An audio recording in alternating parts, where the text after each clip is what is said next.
अभी ज्यादातर बच्चों के साथ यही प्रॉब्लम हो रही है कि उनके मॉक टेस्ट में मार्क्स इंप्रूव नहीं हो पा रहा है। इस बात को लेके उन्हें बहुत डर भी लग रहा है कि लाइक कैसे हो पाएगा, डिमोटिवेशन सा फील हो रहा होगा अंदर से कि मार्क्स इंप्रूव ही नहीं हो पा रहा है, तो किस तरीके से मैं नीट में एक अच्छा मार्क्स लेके आ पाऊंगी। गाइस अभी भी 4 महीना बचा हुआ है एंड अपने आप से आप एक बार पूछ के देखो कि क्या इस 4 महीने में अगर आप अपने आप पे काम करते हो, अपनी उन सारी गलतियों पे काम करते हो जिसके कारण आपके मॉक टेस्ट में मार्क्स अच्छे नहीं आ पा रहे हैं, तो क्या आपके अच्छे मार्क्स नहीं आएंगे? क्या आप एक बेहतर मार्क्स की तरफ नहीं जा सकते हो? बस यही है कि आपको एक अंदर से विल पावर बनाए रखना है कि मुझे एक अच्छा मार्क्स अचीव करना ही है मॉक टेस्ट में, किसी भी तरीके से नीट में सिलेक्शन लेना है।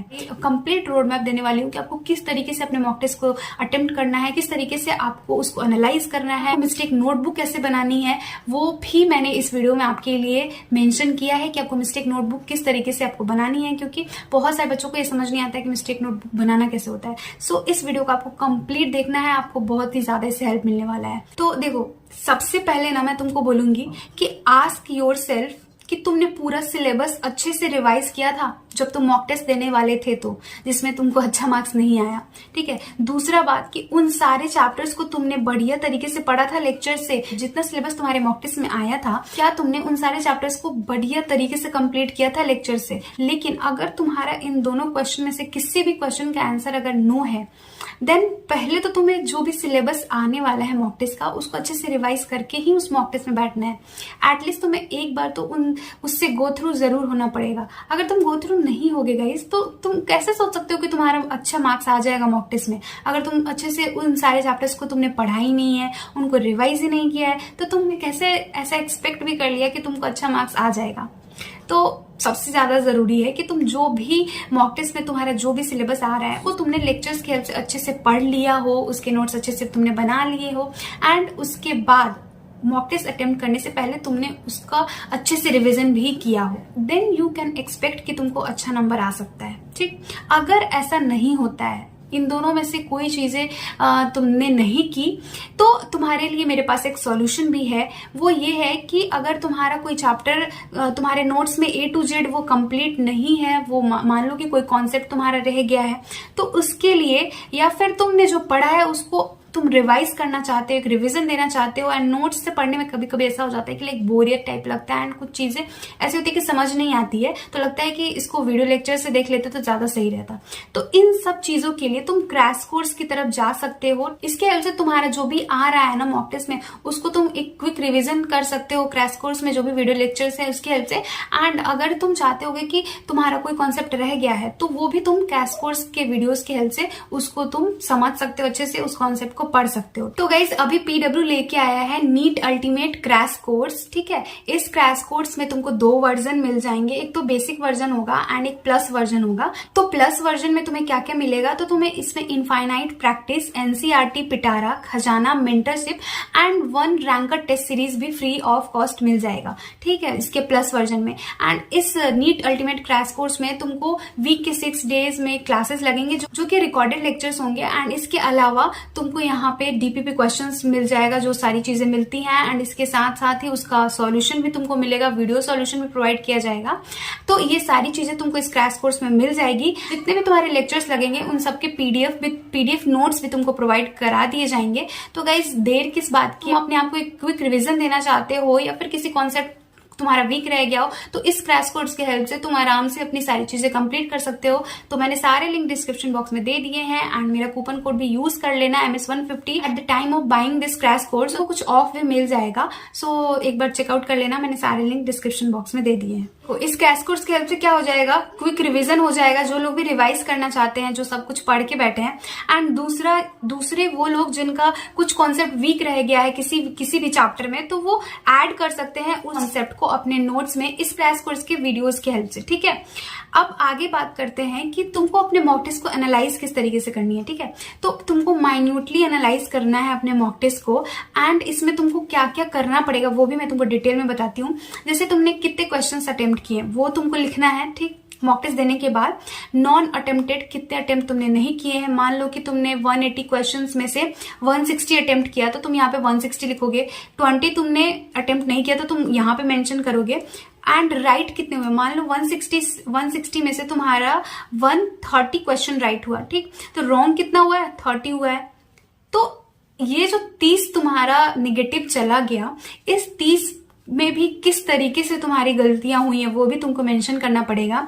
लाइक सिली मिस्टेक कितने हुए हैं, कैलकुलेशन मिस्टेक कितना हुआ है, कॉन्सेप्ट क्लियर नहीं था, इस वजह से कौन से क्वेश्चंस गलत हो गए हैं, ये सारी चीजें तुमको एनालाइज करनी पड़ेगी माइन्यूटली, तभी तो तुम उस पर वर्क कर पाओगे। अगर तुम अपने मॉक टेस्ट को एनालाइज नहीं कर रहे हो ना, तो उस मॉक टेस्ट को देने का कोई भी फायदा नहीं है, उसका मतलब 0 हो जाता है। ठीक है। एंड उसके बाद अब राइट वाले जो क्वेश्चंस है उनको छोड़ना नहीं है। कई बार ऐसा होता है कि राइट वाले जो क्वेश्चंस होते हैं ना, हम उन पे ध्यान ही नहीं देते। मैं भी अपनी नीट के प्रिपरेशन के टाइम पे जो भी क्वेश्चन मेरा राइट हो जाया करता था, मैं सोचती थी ये तो मेरे को आता ही है, इस पे तो कोई ध्यान देने की जरूरत ही नहीं है।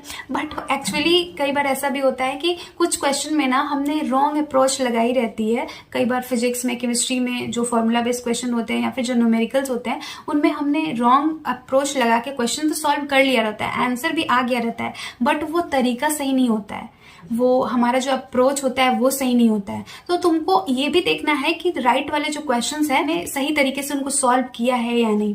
स्पेशली न्यूमेरिकल्स वाले प्रॉब्लम को तुमको जरूर एक बार देख लेना है। एंड इसके साथ साथ ही जो थ्योरेटिकल क्वेश्चंस होते हैं उनमें भी हमने कई बार तुक्का मार दिया होता है, तो उस तुक्का वाला चीज को भी तुमको देखना है कि तुमने तुक्का तो नहीं मारा है। ठीक है।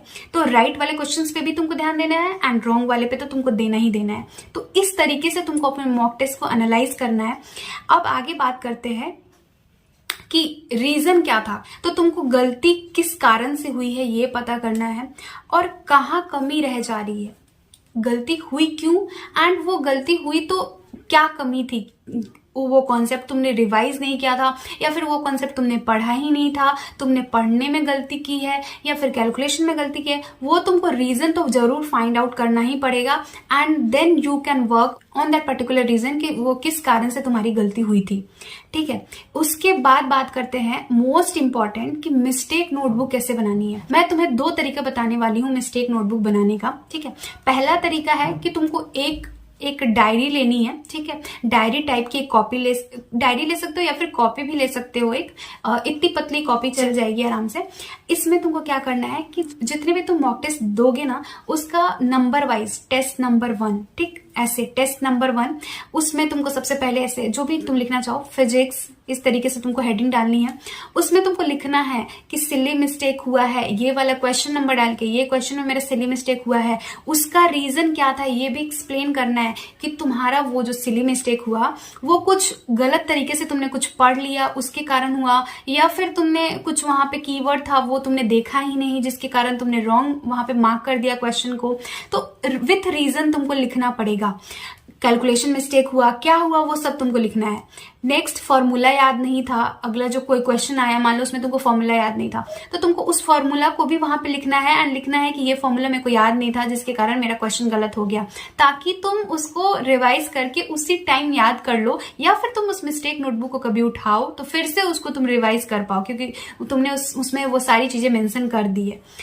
और कॉन्सेप्ट नहीं पता था, मान लो किसी क्वेश्चन में तुमको कॉन्सेप्ट नहीं पता था, मान लो कि कोई ऐसा पर्टिकुलर कॉन्सेप्ट है जो तुम्हें नहीं आता था, तो तुम्हें उस कॉन्सेप्ट को भी लिखना है एंड मेंशन करना है कि ये कॉन्सेप्ट मेरे को नहीं पता था, एंड उसके बाद जाके तुमको उस कॉन्सेप्ट को पढ़ना पड़ेगा, तभी जाके वो कॉन्सेप्ट तुम्हारा क्लियर होगा। उसी तरीके से केमिस्ट्री में भी तुमको सेम चीजें, सारी चीजें मेंशन करनी है कि किस तरीके से कौन सा क्वेश्चन किस तरीके से गलत हुआ है, रॉन्ग कैसे हुआ, राइट वाला क्वेश्चन में भी अगर कोई दिक्कत है तो वो भी तुम्हें मेंशन करना है। बायोलॉजी में भी तुमको हर एक चीज मेंशन करनी है कि एनसीईआरटी के ये वाले लाइन से ये वाला क्वेश्चन मेरा गलत हुआ, सारी चीजें तुमको इसमें मेंशन करनी पड़ेगी। मैंने खुद की बनाई थी, अभी मैं हॉस्टल में हूँ इसलिए मेरे पास वो मिस्टेक नोटबुक नहीं है, वरना मैं तुम्हें दिखा देती एक बार।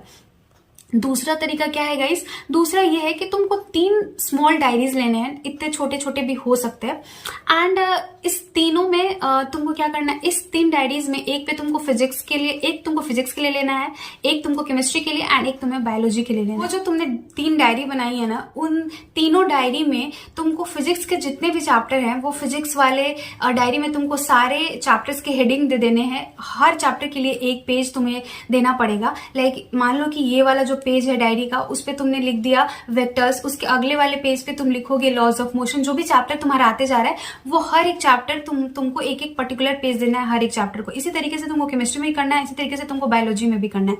तो इसके बाद अब जब भी तुम टेस्ट दोगे तो मान लो कि इस वाले टेस्ट में तुम्हारा लॉज ऑफ मोशन आया था, इसके अलावा ग्रेविटेशन आया था फिजिक्स में, तो तुमने जो भी क्वेश्चन उसमें गलती कर दी है उन पर्टिकुलर चैप्टर में, एंड जिस भी कारण से तुमने गलती की है वो मिस्टेक नोटबुक उठाओगे, एंड जो भी चैप्टर में तुमने जो गलतियां करी है सारे पेजेस पे तुमको वो सारी गलतियां लिखनी है। मान लो कि वेक्टर तुमने पेज नंबर 1 पे बनाया है, तो वेक्टर की जितनी भी गलतियां तुमने की है उन सबको तुमको उसमें नोट डाउन करना है। तो इस तरीके से क्या होगा कि तुम हर एक चैप्टर को बहुत ही माइन्यूटली एनालाइज कर पाओगे कि तुम्हारा हर एक चैप्टर में क्या गलती हो रहा है, एंड हर एक मॉक टेस्ट के बाद तुमको उस मिस्टेक नोटबुक को उठा के एंड उसमें लिखना है कि उस पर्टिकुलर चैप्टर में तुम्हारा क्या गलती हुआ, उस बायोलॉजी के उस पर्टिकुलर चैप्टर में तुम्हारा क्या गलती हुआ। तो तुम्हारे पास इस तरीके से हर एक चैप्टर की सारी मिस्टेक्स एक पेज पे आ जाएंगी कि मान लो हाइड्रोजन चैप्टर में जो जो तुम गलती कर रहे हो वो सारे एक पेज पे आ गई हैं, तो तुम्हारे लिए कितनी आसानी पड़ेगी उन सारी गलतियों पे काम करने में। तो ये चीज तुमको करना है। आई एम श्योर कि तुमको इससे बहुत ज्यादा हेल्प मिलेगा। मैंने किया था अपने लास्ट वाले ड्रॉप में ये चीजें, मैंने 3 छोटी छोटी डायरी बनाई थी, एंड चाहो तो तुम एक कॉपी में भी कर सकते हो। मान लो कि एक तुम्हारे पास एक मोटा कॉपी है तो तुम उसको 3 पार्ट में डिवाइड करो, एक में फिजिक्स, एक में केमिस्ट्री एंड एक में बायोलॉजी, एंड सारे चैप्टर्स को एक एक पेज दे दो, एंड उसके बाद तुम उस पर सब चीजें नोट डाउन कर सकते हो अपने हर एक टेस्ट के बाद कि तुमने क्या गलती की है। ठीक है, ये तुम मिस्टेक नोटबुक इस तरीके से बना के इस तरीके से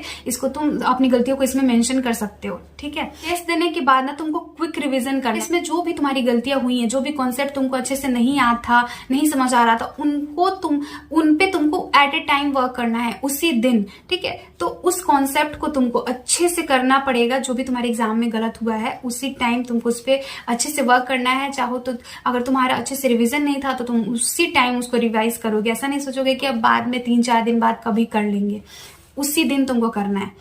उसके बाद अब बात करते हैं कि सबसे जरूरी चीज कि देखो तुम्हारे पास ना अपना एक टारगेट जरूर होना चाहिए कि तुमको पहुंचना कहाँ पे है।